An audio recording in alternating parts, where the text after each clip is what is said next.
शेवगाव पोलिसांनी 2 गावठी कट्टे, 8 जिवंत काडतुसे, 4 मॅगझिन, 2 स्कॉर्पिओ गाड्या आणि 11 मोबाईल असा एकूण 13,35,000 रुपये किमतीचा मुद्देमाल हस्तगत केला। तसेच या प्रकरणी 8 आरोपींना गजाआड केलं आहे।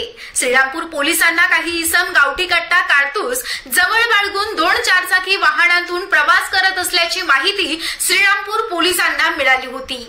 त्यानुसार पोलिसांनी नाकाबंदी करून वाहनांची तपासणी सुरू केली होती। या तपासणी वेळी 2 स्कॉर्पिओ पैठण ते शेगाव या रोडनं क्रांती चौक या ठिकाणी येत असताना ही वाहनं अडवली। या वाहनांपैकी MS-16 AB 5454 या वाहनांमध्ये एकूण 5 इसम मिळून आले। या वाहनाची तपासणी केली असता त्यामध्ये चालकाच्या सीटच्या समोरील ड्राव मध्ये 1 गावठी कट्टा, 2 मॅगझिन, 4 जिवंत काडतुसे मिळून आली। तर MH-17 A4199 या वाहनामध्ये 3 इसम मिळून आले। या हँडबॅग मिळून आली, त्यामध्ये गावठी कट्टा, 2 मॅगझिन, 4 जिवंत काडतुसे मिळून आली। या कारवाईमध्ये पोलिसांनी 2 गावठी कट्टे, 8 जिवंत काडतुसे, 4 मॅगझिन, 2 स्कॉर्पिओ गाड्या आणि 11 मोबाईल असा एकूण 13,35,000 रुपये किमतीचा मुद्देमाल हस्तगत केला।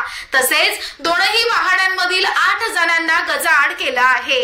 ही कारवाई पोलीस निरीक्षक समाधान Nagare, Sundarde, Kate, police head constable Chandrakant Kusare, Abasaheb Gore, Kishor Kale, Adinath Waman, police constable Shyam Gunjal, Bhagwan Sanap, Eknath Garkad, चालक पोलीस नाईक घायतडक, होमगार्ड अमोल काळे, रवी बोधले तसेच दक्षिण मोबाईल सेलचे पोलीस कॉन्स्टेबल राहुल गुड्डू यांच्या पथकाने केली आहे। सहाय्यक पोलीस निरीक्षक धरमसिंग सुंदरडे तपास करत आहेत।